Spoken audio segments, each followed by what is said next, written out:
세상을 연결하는 뉴스 브릿지입니다. 최근 K-팝 1위 기업과 세계 3대 메이저 음반사 중 하나가 손을 잡고 글로벌 걸그룹 육성에 나섰습니다. 오늘은 K-팝 시스템의 새로운 도전에 대해서 동아방송예술대학 심희철 교수와 이야기 나눠봅니다. 교수님 어서 오세요. 네, 안녕하세요.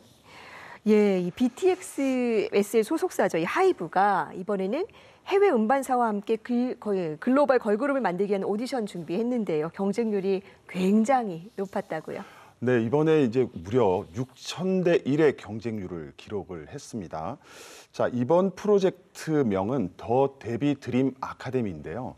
2021년 11월부터 이제 모집해서 전 세계 12만 명이 지원을 했습니다.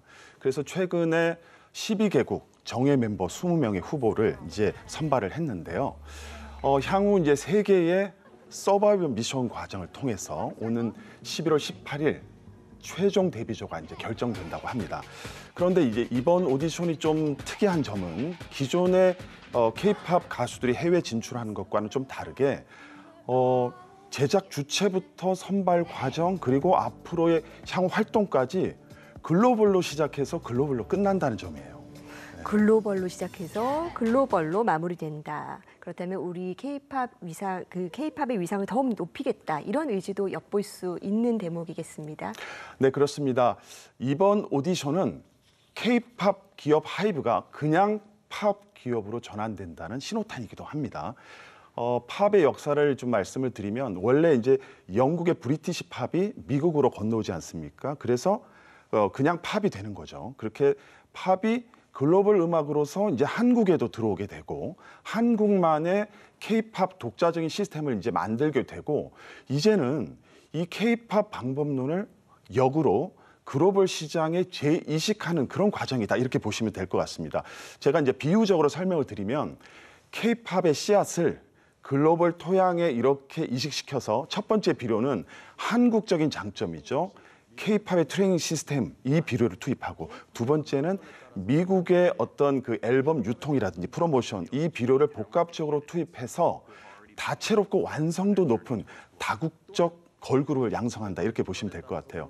어쩌면 이제 앞으로 한국인이 아예 없거나 한국에서 아예 제작하지 않는 K-팝 그룹의 등장도 머지않았다 이렇게 저는 보고 있습니다. 네, 우리 K-팝 제작 시스템이 세계에서 얼마나 통할지 기대도 되는데요. 이번 오디션이 그래서 더 중요하겠죠. 본선 진출한 멤버들은 어떤 과정을 거칩니까? 일단 이제 멤버 구성을 보면 이제 미국이 가장 많게 6명이고요. 유럽 4명, 남미 2명, 호주 1명, 아시아가 6명인데요. 일본이 3명, 한국이 2명이에요. 그래서 이제 관전 포인트는 이 2명의 한국 멤버들이 최종까지 갈까 이거를 이제 관전 포인트로 보시면 될 것 같고 첫 번째 미션은 댄스와 보컬입니다. 두 번째는 협업과 팀업 그리고 최종 미션 라운드는 컨셉과 예술적 표현이 되겠습니다. 그리고 이제 선발 방식은 여느 K-팝 오디션처럼 시청자 투표와 전문가 평가를 합산해서 결정하게 됩니다. 예, 지난 9월 2일이죠. 이 첫 번째 미션인 보컬과 댄스 영상이 공개가 됐습니다. 이 투표도 진행이 됐는데 결과 어땠습니까? 네, 지난주였죠. 첫 번째 미션 중간 이제 발표가 났는데 저는 이제 깜짝 놀랐어요. 왜냐하면 1위 후보가 바로 한국의 나영이라는 후보가 이제 선택이 됐는데 여기서 이제 중요한 포인트는 뭐냐면 투표에 참가한 국가가 전 세계 124개 지역에서 참가를 했는데 한국인의 투표 비율이 3%밖에 되지 않았어요. 그 얘기는 무슨 얘기냐면 글로벌의 지지를 이제 많이 받았다는 얘기가 되겠죠. 자, 여기서 방시혁 의장은 이렇게 얘기를 하고 있습니다. 세계 팬들이 올림픽을 보듯이 자국의 멤버들을 응원할 것이다. 이렇게 이제 얘기를 하고 있는데 그 예상이 어느 정도 적중을 하고 있어요. 왜냐하면 이번에 팬투표 플랫폼은 하이브의 위버스라는 플랫폼이거든요. 근데 이 위버스가 하이브의 굉장히 중요한 성장 동력입니다. 근데 이번에 이제 위버스의 가입자 수가 며칠 사이에 폭발적으로 증가를 하고 있어요. 그것은 무엇을 얘기하냐면 이미 엔터 기업이면서 이제는 하이브가 플랫폼 기업으로 진화하고 있다는 것을 증명했고요. 또 어떻게 보면 도랑치고 가지 잡고 누이 좋고 외부 좋고 일석이조의 전략이 주요했다 이렇게 저는 보고 있습니다. 네, 과연 어떤 걸그룹이 탄생하게 될지 정말 기대가 되는데요. 최근 이렇게 이 글로벌 음반사들이 K-팝 기업과 합작 프로젝트를 많이 진행하고 있습니다. 이 배경이 뭐라고 보십니까? 아마 기억하실 텐데요. 예전에 원더걸스의 텔미 이제 기억나시죠? 그 노래가 인기가 많았었는데 당시에 북미 시장 개척의 선봉에 섰던 JYP가 이번에도 세계 탑 가수죠. 아리아나 그란데 그리고 테일러 스위프트 같은 세계 탑 아티스트를 보유하고 있는 글로벌 음반사와 합작 오디션을 진행하고 있습니다. 마찬가지로 이번에도 아티스트를 트레이닝 시키는 것은 한국에서 하고 앨범을 유통하는 것은 미국 측이 맡아서 하고 있는데요.